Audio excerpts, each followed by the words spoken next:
يا أيها الذين آمنوا اتقوا الله حق تقاته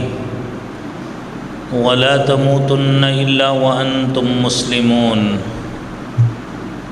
يا أيها الناس اتقوا ربكم الذي خلقكم من نفس واحدة وخلق منها زوجها وبث منهما رجالا كثيرا ونساء واتقوا الله الذي تساءلون به والأرحام إن الله كان عليكم رقيبا يا أيها الذين آمنوا اتقوا الله وقولوا قولا سديدا يصلح لكم أعمالكم ويغفر لكم ذنوبكم ومن يطع الله ورسوله فقد فاز فوزا عظيما اللهم صل على محمد وعلى آل محمد كما صليت على إبراهيم وعلى آل إبراهيم إنك حميد مجيد اللهم بارك على محمد وعلى آل محمد كما باركت على إبراهيم وعلى آل إبراهيم إنك حميد مجيد رب اشرح لي صدري ويسر لي أمري واحلل عقدة من لساني يفقه قولي رب زدني علما سبحانك لا علم لنا إلا ما علمتنا إنك أنت العليم الحكيم أما بعد إن أحسن الكلام كلام الله وأحسن الهدي هدي محمد صلى الله عليه وآله وسلم وشر الأمور محدثاتها وكل محدثة بدعة وكل بدعة ضلالة الضلالة في النار أعوذ بالله السميع العليم من الشيطان الرجيم بسم الله الرحمن الرحيم إن الذين يبايعونك إنما يبايعون الله يد الله فوق أيديهم فمن نكث فإنما ينكث على نفسه ومن أوفى بما عاهد عليه الله فسيؤتيه أجرا عظيما صدق الله العظيم۔ حضرات دی وقار، آج 18 ذی الحج ہے اور تاریخ اسلام میں 18 ذی الحج 35 ہجری کا روز اس لحاظ سے بڑی اہمیت کا حامل ہے کہ یہ دن وہ دن ہے کہ جس دن رسول کریم صلی اللہ علیہ وآلہ وسلم کے داماد عزیز سیدنا عثمان ذو النورین رضی اللہ تعالی عنہ کی شہادت ہوئی تھی، اور آپ رضی اللہ تعالی عنہ کو مظلوم مدینہ بھی کہا جاتا ہے، اور آپ کی شہادت ظلم کی، سفاکیت کی، بربریت کی ایک لمبی ہسٹری اور داستان ہے۔ سیدنا عثمان غنی رضی اللہ تعالی عنہ کی آپ کی جو خلافت کا پیریڈ ہے وہ یکم محرم 24 ہجری سے لے کر 18 ذی الحج 35 ہجری تک کا ہے۔ خلفائے راشدین کا دور، اس میں سب سے زیادہ خلافت پر متمکن رہنے کا اعزاز وہ سیدنا عثمان رضی اللہ تعالیٰ عنہ کو ہے، اور آپ کی خلافت کا دورانیہ تقریباً 12 دن کم 12 سال ہے۔ آپ رضی اللہ تعالیٰ عنہ کو احادیث کی روشنی میں پیکر صدق و وفا بھی کہا جاتا ہے، آپ کو پیکر جود و سخا بھی کہا جاتا ہے، آپ کو ایک حلیم الطبع اور شریف النفس کا لقب بھی احادیث کی روشنی میں دیا جاتا ہے۔ تو گویا یہ وہ تمام آپ کے لیے اکٹھے کیے گئے وہ الفاظ ہیں جو صرف سیدنا عثمان غنی رضی اللہ تعالیٰ عنہ کی شخصیت پر صادق آتے ہیں۔ سیدنا عثمان رضی اللہ تعالیٰ عنہ کو اللہ رب العالمین کی طرف سے یہ خصوصی اعزاز حاصل ہے کہ آپ کو رسول کریم صلی اللہ علیہ وآلہ وسلم کی دوہری دامادی کا شرف حاصل ہے۔ وہ اس لحاظ سے کہ نبی کریم صلی اللہ علیہ وآلہ وسلم کی دوسری بڑی بیٹی سیدہ رقیہ رضی اللہ تعالی عنہا وہ آپ کے عقد نکاح میں تھیں، اور 2 ہجری میں جب ایک طرف غزوہ بدر جاری تھا، نبی کریم صلی اللہ علیہ وآلہ وسلم کی یہ لخت جگر یہ بستر علالت پہ تھی۔ رسول اللہ صلی اللہ علیہ وآلہ وسلم نے حضرت عثمان رضی اللہ تعالیٰ عنہ کو جنگ بدر میں شرکت سے روک دیا اور کہا کہ آپ میرے حکم کی تابع داری کرتے ہوئے آپ مدینہ کے اندر ہی رہیں، اپنی زوجہ میری لخت جگر رقیہ کی تیمارداری کریں۔ اللہ رب العالمین کی طرف سے آپ کو جہاد میں شامل ہونے والے مکمل مجاہد کا ثواب بھی ملے گا، اور جو مال غنیمت ہوگا اس سے بھی آپ کو اس کا حصہ دیا جائے گا، کیونکہ آپ جانا چاہتے ہیں لیکن میں نے آپ کو روک دیا ہے، لہذا آپ نے نہیں جانا۔ عثمان غنی رضی اللہ تعالیٰ عنہ کی شخصیت اس کے کئی پہلو ہیں، یعنی آپ تصور کیجئے کہ آپ بنو امیہ کے وہ ابتدائی اشخاص میں واحد شخص ہیں جنہوں نے حضرت سیدنا صدیق اکبر رضی اللہ تعالی عنہ کی دعوت پر اسلام قبول کیا ہے، اور آپ ان 10 خوش نصیبوں میں شامل ہیں جنہیں عشرہ مبشرہ بھی کہا جاتا ہے۔ یعنی زندگی کا ایک پہلو یہ ہے جو آپ نے مکہ مکرمہ میں زندگی گزاری، ایک پہلو وہ ہے جو آپ نے مدینہ منورہ میں زندگی گزاری ہے، اور زندگی کا ایک پہلو وہ ہے جو خلفائے راشدین جو آپ کے پیش رو تھے، ابو بکر صدیق اور عمر فاروق رضی اللہ تعالی عنہما، ان کے دور میں آپ کو جو ذمہ داریاں سرکاری طور پہ بالخصوص آپ کو مشاورتی کونسل کا رکن بنایا گیا، آپ نے اس کو بھی انجام دیا۔ اور زندگی کا ایک پہلو وہ بھی ہے جو آپ نے 12 سال خلافت پہ متمکن رہتے ہوئے آپ نے کمال درجے سے آپ نے اپنی خلافت کی ذمہ داریاں بھی نبھائی ہیں، اور خلافت کے آخری ایام میں ظلم کی، سفاکیت کی اور بربریت کی وہ بھی داستان موجود ہے جو حضرت عثمان غنی رضی اللہ تعالیٰ عنہ پر ظلم کرتے ہوئے، جبر کرتے ہوئے آپ کے محل کو محصور کر دیا گیا۔ ضروریات زندگی کی اشیاء اندر نہیں جا رہی، یہیں پہ بس نہیں ہے، ظالموں نے،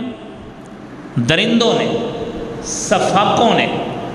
بربریت کا مظاہرہ کرتے ہوئے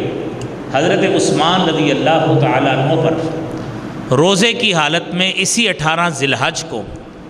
آپ کی ذات پہ حملہ بھی کیا۔ قرآن کریم کی آپ تلاوت فرما رہے تھے اور اسی کیفیت میں آپ کو شہید کیا گیا، یہی 18 ذی الحج 35 ہجری کا روز تھا۔ تو گویا یہ سارے پہلوؤں کا احاطہ کرنا کسی ایک سٹنگ میں ممکن نہیں ہوتا۔ ہم کچھ ان کے چند چیدہ کچھ زندگی کے خصائل اس حوالے سے بات کریں گے۔ اس میں زندگی کا ایک نمایاں پہلو آپ کا وہ ہے جو آپ نے خطبہ مسنونہ میں آیت سماعت فرمائی، نبی کریم صلی اللہ علیہ وآلہ وسلم نے 6 ہجری میں صلح حدیبیہ کے نام سے سیرت طیبہ میں تاریخ میں ایک اہم واقعہ موجود ہے۔ رسول کریم صلی اللہ علیہ وآلہ وسلم اپنے 1400 صحابہ کے ساتھ عمرہ کرنے کی غرض سے مدینہ سے مکہ کی طرف روانہ ہوئے، اور آپ کو کچھ فاصلے پر حدیبیہ کے مقام پہ روک لیا گیا، اور سیدنا جابر بن عبداللہ رضی اللہ تعالیٰ عنہ بیان کرتے ہیں، صحیح بخاری کی حدیث ہے 4154 نمبر،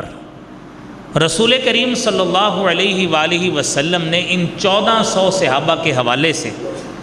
آپ نے جو بات فرمایا انتم خیر اہل الارض، کہ اس وقت روئے زمین پر تم 1400 جتنے تعداد میں لوگ ہو جو میرے ساتھ آئے ہو، انتم خیر اہل الارض، روئے زمین پر تم سب سے بہترین لوگ ہو۔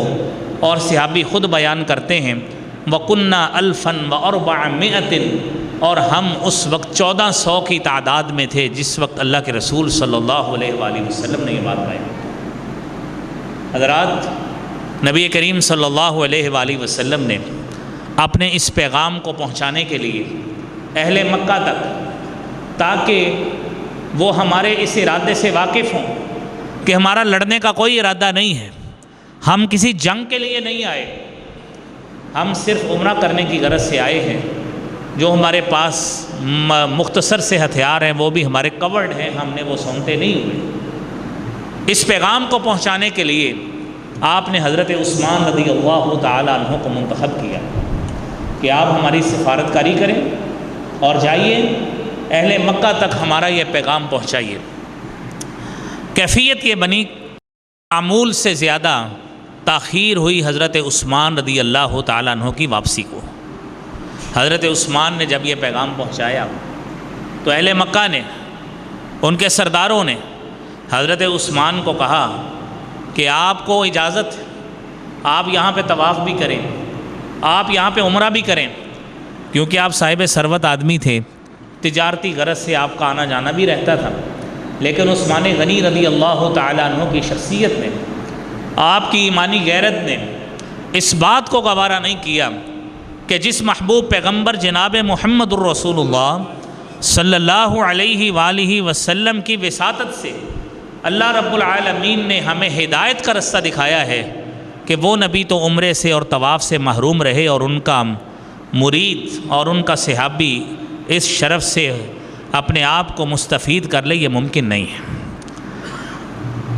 ایک عجیب قسم کا ایک ہوا وہاں پہ پیدا ہو گیا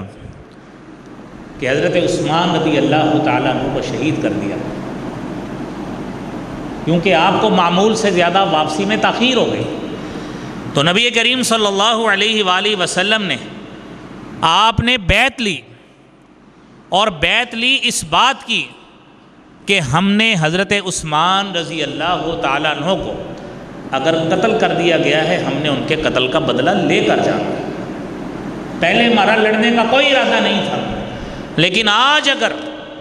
عثمان کو قتل کر دیا گیا، عثمان کو شہید کر دیا گیا، تو ہم اس کا قتل کا بدلہ ہر صورت لے کر جائیں گے۔ آپ صلی اللہ علیہ وآلہ وسلم نے درخت کے نیچے بیعت کی، اور یہ وہ بیعت ہے جسے بیعت رضوان کہا جاتا ہے۔ قرآن کریم میں سورہ فتح میں اس کا تذکرہ موجود ہے۔ لَقَدْ رَضِيَ اللَّهُ عَنِ الْمُؤْمِنِينَ إِذْ يُبَايِعُونَكَ تَحْتَ الشَّجَرَةِ فَعَلِمَ مَا فِي قُلُوبِهِمْ فَأَنزَلَ السَّكِينَةَ عَلَيْهِمْ وَأَثَابَهُمْ فَتْحًا قَرِيبًا۔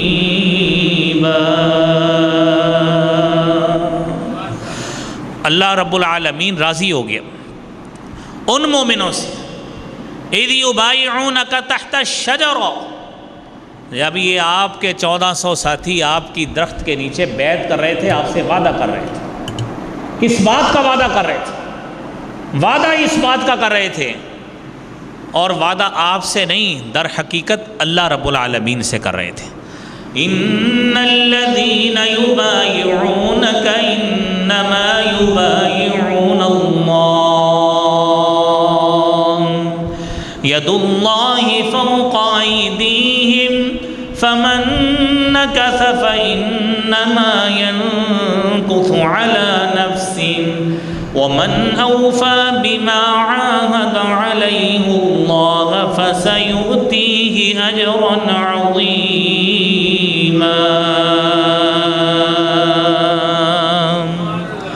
جنہوں نے آپ سے بیعت کی ہے، آپ سے وعدہ کیا ہے، حقیقت میں انہوں نے اللہ رب العالمین سے وعدہ کیا ہے، اللہ سے بیعت کی ہے۔ اور آپ صلی اللہ علیہ وسلم نے صحابہ کرام کے جب آپ نے بیعت لی، آپ نے فرمایا یہ میرا ہاتھ ہے، یہ عثمان کا ہاتھ، ید اللہ فوق ایدیہم، اللہ کا ہاتھ، اللہ کی معاونت، اللہ کی مدد اس سب میں شامل ہے۔ اور میرے عزیز بھائیوں، نبی کریم صلی اللہ علیہ وآلہ وسلم نے یہ جو سارا معاملہ کیا ہے وہ ایک شخص کی بنا پہ کیا جس کا نام عثمان غنی رضی اللہ تعالیٰ۔ اور عزیز بھائیوں، نبی کریم صلی اللہ علیہ وآلہ وسلم نے صحیح بخاری کی 4066 نمبر حدیث کے مطابق فرمایا ہذہ ید عثمان، یہ عثمان کا ہاتھ ہے، فضرب بها علی یدہ، اور آپ نے اس کو اپنے ہاتھ پہ رکھا اور فرمایا ہذہ لعثمان، یہ جو میں بیعت کر رہا ہوں عثمان کے ہاتھ کی، یہ عثمان کے لیے ہے، یہ کسی اور کے لیے نہیں۔ اور اس بیعت کو صحابہ کرام نے میرے بھائیوں تا دم دیر اس کو نبھایا ہے، شہادت عثمان تک نبھایا ہے، اور اس انداز سے نبھایا کہ جب حضرت عثمان رضی اللہ تعالیٰ عنہ پر باغیوں کی طرف سے اور ان بغاوت اور یورش زدہ لوگوں کی طرف سے مختلف قسم کی ڈیمانڈز اور مختلف قسم کی حرکتیں سامنے آئیں، تو صحابہ کرام میں سے سیدنا علی رضی اللہ تعالیٰ عنہ، سیدنا معاویہ رضی اللہ تعالیٰ عنہ، سیدنا حسنین رضی اللہ تعالیٰ عنہما، ان سب کی طرف سے، حضرت مغیرہ بن شعبہ کی طرف سے، ان سب کی طرف سے آپ رضی اللہ تعالیٰ عنہ کی معاونت کی صورت میں مختلف قسم کے قصے موجود ہیں جو تاریخ کا حصہ ہیں، جنہوں نے ہر لحاظ سے اپنی معاونت اور مدد پیش کی کہ اے عثمان، یہ باغی، یہ اس طرح کے لوگ، یہ صفاق اور درندے لوگ جو آپ سے خلافت سے دستبرداری کا مطالبہ کر رہے ہیں، آپ ان کو چھوڑیے، ہمارے پاس آ جائیں، آپ ہمیں حکم دیں، یہاں پہ ہم ان سب کو قتل کر کے ان کے خون کی ندیاں بہا دیتے ہیں۔ لیکن عثمان غنی رضی اللہ تعالیٰ عنہ نے نہ آپ نے اس مدینہ منورہ کو اپنی ذاتی حکومت اور خلافت کے لیے مدینہ منورہ میں خون کا ایک قطرہ نہیں بہنے دیا، اور آپ نے فرمایا تھا کہ میں ایسا شخص نہیں بننا چاہتا جو اپنی ذات کے لیے، اپنی حکومت کے لیے، اپنی خلافت کے لیے اس مدینہ منورہ کو، نبی کریم صلی اللہ علیہ وآلہ وسلم کے شہر کو لوگوں کے خون سے رنگ دے، چاہے وہ باغی ہیں، چاہے وہ درندے ہیں، چاہے وہ صفاقیت پہ اترے ہیں اور ان کی آنکھوں میں خون اترا ہے، لیکن میں عثمان اس مدینہ منورہ میں خون بہنے کی اجازت نہیں دے سکتا۔ میرے عزیز بھائیوں، نبی کریم صلی اللہ علیہ وآلہ وسلم نے اسی عثمان غنی رضی اللہ تعالیٰ عنہ، آپ نے ان کی زندگی میں ایک مرتبہ نہیں، دو مرتبہ نہیں، اور احادیث کو اکٹھا کریں 18 مرتبہ سے زیادہ جنت کی بشارت کا تذکرہ بھی موجود، لیکن اس واقعے کو عرض کرنے سے پہلے آپ کو آپ کی زندگی میں شہادت کی بشارت بھی دی گئی۔ کیسے؟ سیدنا انس بن مالک رضی اللہ تعالیٰ عنہ بیان کرتے ہیں، صحیح بخاری کی 3675 نمبر حدیث ہے، آپ صلی اللہ علیہ وآلہ وسلم ایک دن اپنے صحابہ کرام میں سے ابو بکر، عمر اور عثمان کے ساتھ آپ احد پہاڑ پہ چڑھے، اور پہاڑ میں جنبش پیدا ہوئی۔ نبی کریم صلی اللہ علیہ وآلہ وسلم فرمانے لگے، اسقط احد، اے احد ثابت قدم رہو، ہلیے مت، فإن علیک نبی، آپ کے اوپر ایک اللہ کا نبی ہے، وصدیق، ایک صدیق ہے، وشہیدان، اور مستقبل میں اللہ کی راہ میں اپنی جان قربان کرنے والے 2 شہید ہیں۔ اور تاریخ نے اس بات کو ثابت کیا کہ انہی 4 اشخاص میں سے واقعتاً اللہ کے نبی بھی تھے، صدیق بھی تھے، صدیق تبھی موت فوت ہوئے ہیں، لیکن عمر فاروق رضی اللہ تعالیٰ عنہ پر قاتلانہ حملہ ہوا، آپ یکم محرم 24 ہجری کو جام شہادت نوش فرما گئے، اور اسی طرح 18 ذی الحج 35 ہجری کو آپ کے اسی قول سدید کے مطابق، آپ کے اسی حدیث طیبہ کے مطابق حضرت عثمان غنی رضی اللہ تعالیٰ عنہ 18 ذی الحج کو شہادت کے منصب پہ فائز ہوئے ہیں۔ میرے عزیز بھائیوں، نبی کریم صلی اللہ علیہ وآلہ وسلم کے یہ صحابی، آپ عشرہ مبشرہ میں شامل سیدنا سعید بن زید رضی اللہ تعالی عنہ بیان کرتے ہیں، مسند احمد میں یہ حدیث موجود، سنن ابی داود میں، سنن ترمذی میں اور دیگر حدیث کی کتابوں میں موجود۔ آپ صلی اللہ علیہ وآلہ وسلم نے ان 10 صحابہ کرام کے نام لیے، ابو بکر صدیق کا نام لیا، فرمایا ابو بکر فی الجنہ، عمر فی الجنہ، عثمان فی الجنہ، علی فی الجنہ، وطلحہ فی الجنہ، وزبیر فی الجنہ۔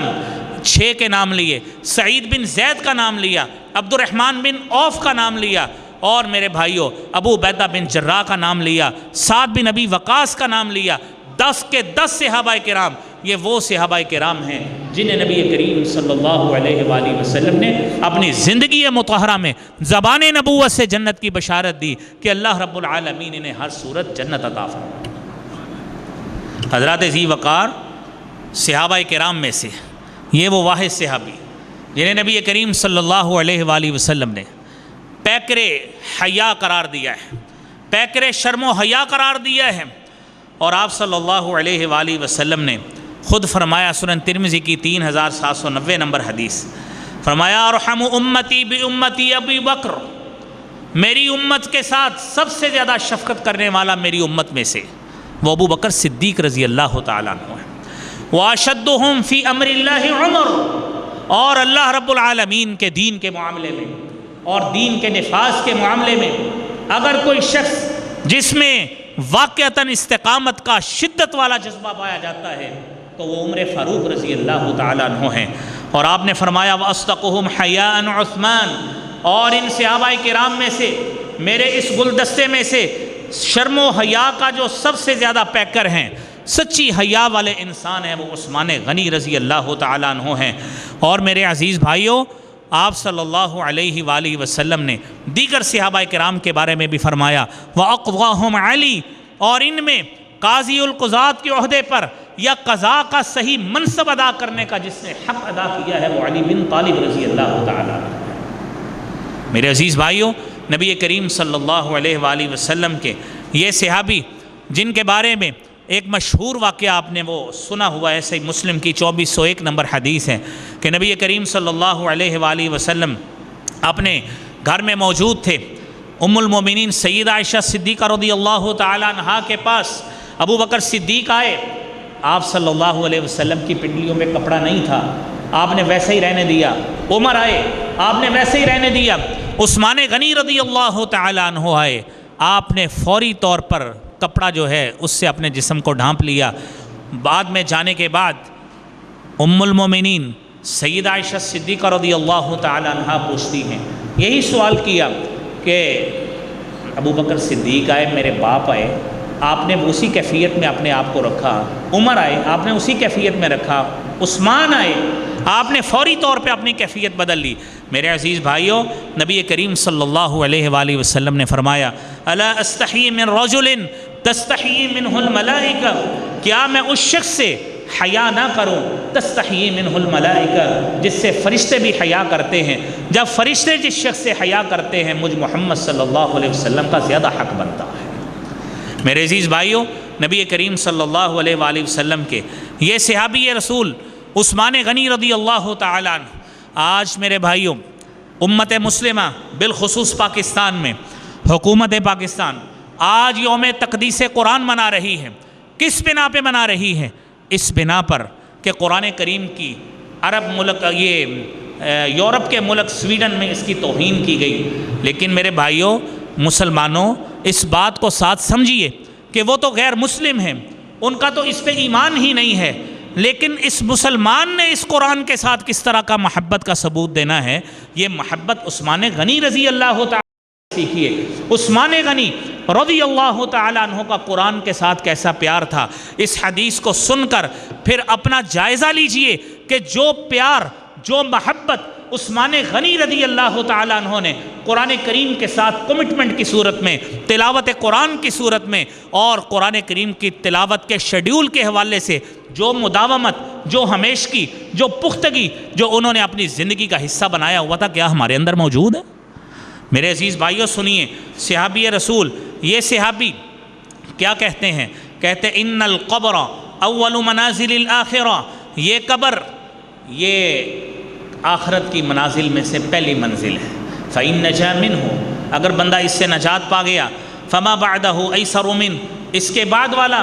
جو منظر ہوگا یا اس کے بعد کی جو منازل ہوں گی وہ آسان ہوں گی، لیکن اگر بندہ یہاں پہ پھنس گیا فَمَا بَعْدَهُ أَشَدُّ مِنْ، وہ اس سے بھی زیادہ سخت منظر ہوگا۔ اور پھر فرماتے ہیں کہ میں نے اللہ کے نبی صلی اللہ علیہ وآلہ وسلم کو یہ کہتے ہوئے سنا، مَا رَأَيْتُ مَنظَرًا قَطُّ إِلَّا وَالْقَبْرُ أَفْضَعُ مِنْ، میں نے جتنے بھی مناظر اور جتنے بھی مناظر کا تذکرہ میں نے آج تک یا اپنی آنکھوں سے جو چیزیں دیکھی ہیں، ان سب میں زیادہ خوفناک، سب سے زیادہ کربناک جو منظر ہے وہ میرے بھائیوں وہ قبر کا منظر ہے۔ اور حضرت عثمان غنی رضی اللہ تعالیٰ عنہ جب قرآن پڑھتے تھے، آیات بینات پڑھتے تھے، تو حقیقی معنوں میں اسی کا مصداق بنتے تھے جو نبی کریم صلی اللہ علیہ وسلم قرآن پڑھتے ہوئے اور تلاوت آیات بینات کرتے ہوئے، جس طرح صحابی بیان کرتے ہیں وفی صدری عزیز کا عزیز الرحا، آپ کے سینے سے اس طرح کی آوازیں آتی تھی جس طرح چکی کا پتھر ایک دوسرے پتھر کے اوپر چلتا ہے، اور دوسری حدیث کے مطابق کا عزیز المرجل، جس طرح ہنڈیا کے ابلنے کی آواز ہوتی تھی، اللہ کے رسول صلی اللہ علیہ وآلہ وسلم کے سینے سے اس طرح گڑ گڑانے کی آوازیں آیا کرتی تھی۔ آج کا مسلمان میرے بھائیوں قرآن کریم کے ساتھ اس طرح کی اگر محبت کرے گا تو کسی غیر کو جرت نہیں ہوگی کہ مسلمانوں کی اس کتاب کی کوئی توہین کا مرتکب ہو۔ میرے عزیز بھائیوں، صحابی عثمان غنی رضی اللہ تعالیٰ عنہ کیسے قرآن پڑھتے تھے؟ کان عثمان بن عفان یفتتح لیلۃ الجمعہ، جمعہ کی رات کو آپ قرآن کریم کا آغاز کرتے تھے بالبقرہ الی المائدہ،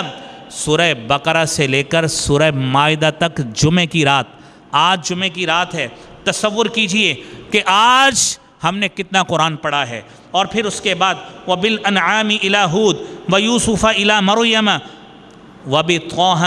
إِلَىٰ طَاسِيم میم فرعون، یعنی سورہ قصص تک، اور پھر سورہ عنکبوت سے سورہ صاد تک، اور پھر سورہ زمر سے سورہ رحمان تک، ثم یختتم، 7 دنوں میں قرآن ختم کرتے تھے۔ فیفتتح لیلۃ الجمعہ، جمعے کی رات کو آپ قرآن کا آغاز کرتے تھے، ویختم لیلۃ الخمیس، اور جمعرات کی رات کو آپ اس قرآن کریم کی تلاوت کی انتہا کرتے تھے۔ میرے مسلمان بھائیوں، آج ہم صحابہ کرام کا تذکرہ تو سنتے ہیں، عشرہ مبشرہ کا تذکرہ تو سنتے ہیں، خلفائے راشدین کا تذکرہ تو سنتے ہیں، اور اپنے دل کو بھی بہلاتے ہیں، اپنے ایمان کو بھی تازہ کرتے ہیں۔ سارا کچھ کرنا چاہیے، مسلمان کے ایمان کا حصہ ہے کہ ان صحابہ کرام کے تذکروں کو اپنے گفتگو کا حصہ بنائے، اور ان کے حوالے سے جو ان کا قرآن کریم کے ساتھ عمل تھا، جو قرآن کریم کا ساتھ انہوں نے نبھایا ہے، مسلمانوں کو بھی نبھانا چاہیے۔ لیکن میرے بھائیوں تصور کیجئے، آج کل یہ جو آپ نے روٹین حضرت عثمان کی سنی ہے، یہ کوئی ایک مخصوص دن کے لیے نہیں تھی، یہ میرے بھائیوں کسی ایک مخصوص رات کے لیے نہیں تھی، کوئی مخصوص دنوں کے لیے نہیں تھی۔ آپ کی یہ روٹین خلافت کے آخری دن تک، اپنی شہادت کے آخری یوم تک اسی طرح ہی جاری رہی ہے۔ حضرت عثمان کی تلاوت قرآن کا یہی معمول رہا ہے۔ میرے بھائیوں، یہ معمول کاش یہ مسلمان بھی قرآن کریم کی محبت کا اس طرح حق ادا کرے۔ میرے عزیز بھائیوں، صحابی رسول عثمان غنی رضی اللہ تعالی عنہ نبی کریم صلی اللہ علیہ وآلہ وسلم کے حکم پر، آپ نے مکی زندگی میں جب ہجرت حبشہ ہوئی تھی تو آپ نے اپنی زوجہ رقیہ کے ساتھ حبشہ کی طرف ہجرت کی، اور جب مدینہ کی طرف ہجرت ہوئی تو آپ نے رقیہ کے ساتھ پھر مدینہ کی طرف بھی ہجرت کی۔ اور آپ صلی اللہ علیہ وآلہ وسلم فرماتے تھے کہ حضرت لوط کے بعد یہ پہلا جوڑا ہے جس نے دین کی خاطر جو ہے وہ ہجرت کی ہے، دین کی خاطر ہجرت کی ہے۔ اور حضرت عثمان غنی رضی اللہ تعالیٰ عنہ نے دوہری ہجرت کی، دوہری ہجرت، حبشہ کی طرف بھی ہجرت کی، اور پھر اس کے بعد حبشہ کے بعد آپ نے مدینہ منورہ کی طرف بھی ہجرت کی۔ میرے عزیز بھائیوں، ہماری کیفیت یہ ہے کہ ہمارے سامنے دین کی دھجیاں بکھر رہی ہوں، مساجد میں ہمیں نماز نہ پڑھنے دی جا رہی ہو، نہ ہم مساجد میں نماز پڑھ سکے، نہ ہم قرآن پڑھ سکے، اور نہ ہم آزادی سے عبادت کر سکے۔ لیکن آج کا مسلمان پھر بھی بھاگا بھاگا کبھی کسی ملک میں جاتا ہے، اپنے دارالاسلام کو چھوڑ کر، مسلم ممالک کو چھوڑ کر ان ممالک میں جا کے صرف دنیاوی غرض سے پیسہ کمانے کی خاطر جاتا ہے، اور بعد میں جا کے کف افسوس ملتا ہے کہ میرے پاس نماز پڑھنے کے لیے مجھے وقت نہیں ملتا، مجھے وقت دیا نہیں جاتا، مجھے آزادی نہیں ہے۔ اور بھائی آپ کو کس پاگل نے، نکمے نے یہ بات کا سبق دیا ہے کہ آپ اپنے مسلمان ملک کو چھوڑ کر اس ملک میں چلے جائیں جہاں پہ نہ نماز پڑھنے کی آزادی ہے، نہ قرآن پڑھنے کی آزادی ہے، نہ آپ کو دینی اقدار پہ عمل کی آزادی ہے؟ آپ کیوں ایسے ملک میں جاتے ہیں اور شریعت کی واقعتاً پھر نافرمانی کے مستحق بنتے ہیں کہ آپ اپنے ملک کو چھوڑ کر، دارالاسلام کو چھوڑ کر، 57 آپ کے پاس اسلامی ممالک ہیں، آپ ان کو چھوڑ کر کسی ایسے ملک میں جاتے ہیں جہاں پہ نہ آپ کو نماز پڑھنے دی گئی، نہ آپ کو قرآن پڑھنے دیا گیا، نہ آپ کو جمعہ پڑھنے دیا گیا، نہ آپ کو اسلامی اقدار کے مطابق زندگی گزارنے کی آزادی ہے، نہ آپ کو قربانی کرنے کی آزادی ہے، نہ آپ کو جمعہ پڑھنے کی، نہ عیدین پڑھنے کی، نہ جنازہ پڑھنے کی کوئی آزادی نہیں ہے۔ مسلمان، تو اپنے اس فکر پہ غور کر، اپنے اس عمل پہ غور کر، اور جب تو نے خود اپنے آپ کی زندگی کو سٹیک پر لگایا ہے اور اپنی زندگی کو خود اسلام سے دور کیا ہے، پھر غیروں سے آپ کی شکایتیں کیسی بنتی ہیں؟ یہ تو مسلمانوں کو سوچنا چاہیے میرے عزیز بھائیو۔ نبی کریم صلی اللہ علیہ وآلہ وسلم نے تو یہاں تک فرمایا تھا کہ آپ کا ان سے تعلق اتنا دور ہونا چاہیے، حتی لا ترا نارہما، کہ آپ کو ان کا دھواں تک نہیں نظر آنا چاہیے۔ ہم ان کے ممالک میں جا کر پناہ بھی لیتے ہیں اور پھر آئے دن احتجاج بھی کرتے نظر آتے ہیں۔ میرے عزیز بھائیو، نبی کریم صلی اللہ علیہ وآلہ وسلم کے اس صحابی کے حوالے سے آپ نے حضرت عثمان رضی اللہ تعالیٰ عنہ نے قرآن کریم کے ساتھ جو کمٹمنٹ آخر تک رکھی ہے، میں ان کا واقعہ آپ کو جامع القرآن کی صورت میں سناتا ہوں۔ نبی کریم صلی اللہ علیہ وآلہ وسلم کے بعد حضرت ابو بکر صدیق رضی اللہ تعالیٰ عنہ خلیفہ بنے، اور خلیفہ بننے کے بعد قرآن کریم چونکہ نبی صلی اللہ علیہ وسلم کے دور میں مکمل لکھا گیا تھا، کتابی شکل میں نہیں تھا، حفاظ کی کثرت جو شہید ہو رہی تھی اس وجہ سے ضرورت یہ محسوس کی کہ ایک لمبا واقعہ ہے، اس کو شارٹ کرتے ہوئے قرآن کریم کو حضرت ابو بکر صدیق رضی اللہ تعالیٰ عنہ کی دور خلافت میں سب سے پہلی مرتبہ کتابی شکل میں تدوین کیا گیا۔ پھر چونکہ آپ کی خلافت تقریباً 2.25 سال رہی، اور آپ کے بعد سیدنا عمر فاروق رضی اللہ تعالیٰ عنہ کی حکومت آئی۔ عمر فاروق رضی اللہ تعالیٰ عنہ تقریباً 10 سال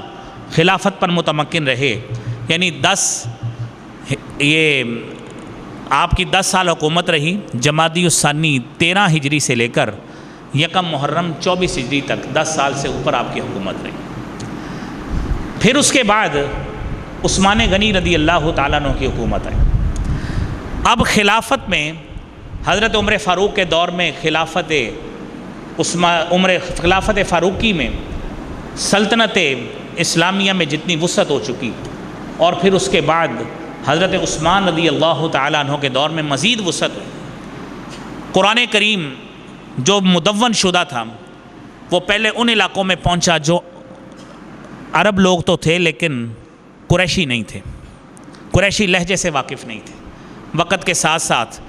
غیر عرب لوگوں تک بھی قرآن گیا، کیونکہ فتوحات کا سلسلہ وہاں تک بڑھ گیا۔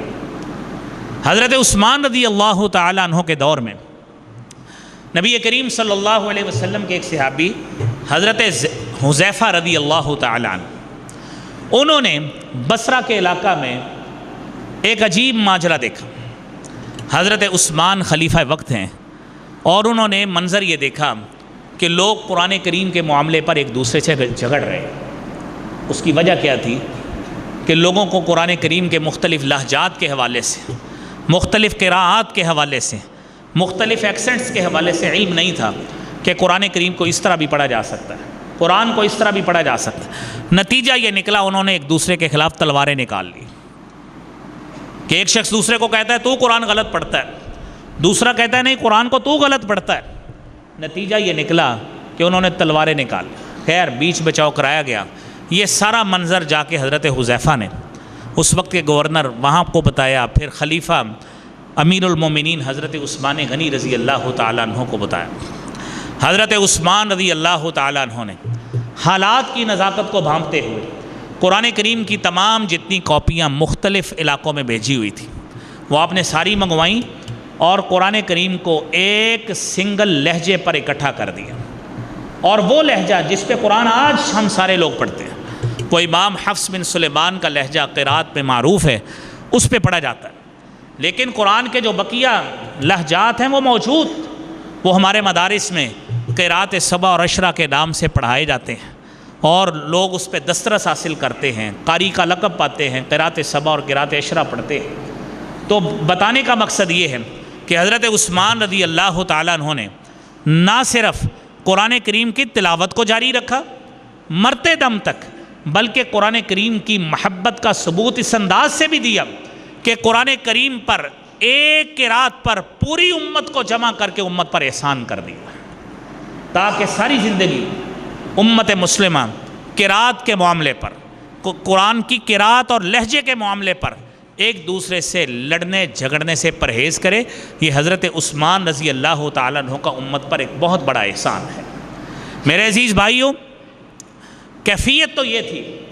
کہ مسلمانوں کے اندر ایسی کیفیت پیدا ہوتی جو ان کے اکابرین میں پیدا ہوئی۔ آپ حضرات تاریخ کے اوراق کو دیکھیے، کیونکہ یوم تقدیس قرآن کے حوالے سے بھی یہ دن منایا جا رہا ہے، تو اس حوالے سے ہمیں مسلمانوں حکمرانوں کے کردار کے حوالے سے بھی غور کرنا چاہیے کہ ہمارے اکابرین، تاریخ کو پڑھیے۔ حجاج بن یوسف کا آپ نے نام سنا ہوگا، 95 ہجری میں اس کی وفات ہوئی ہے۔ تاریخ میں کوئی اس کا نام کوئی بہت اچھا نہیں ہے تاریخی حوالے سے، لیکن اس کے بہت اچھے کام بھی کیے۔ قرآن کریم پر یہ جتنے بھی اعراب لگوائے گئے ہیں جس کی سہولت آج بھی مسلمان اٹھا رہے ہیں، یہ اسی نہیں لگوائے تھے۔ اور اسی کے دور میں یہ اسی سندھ کے علاقہ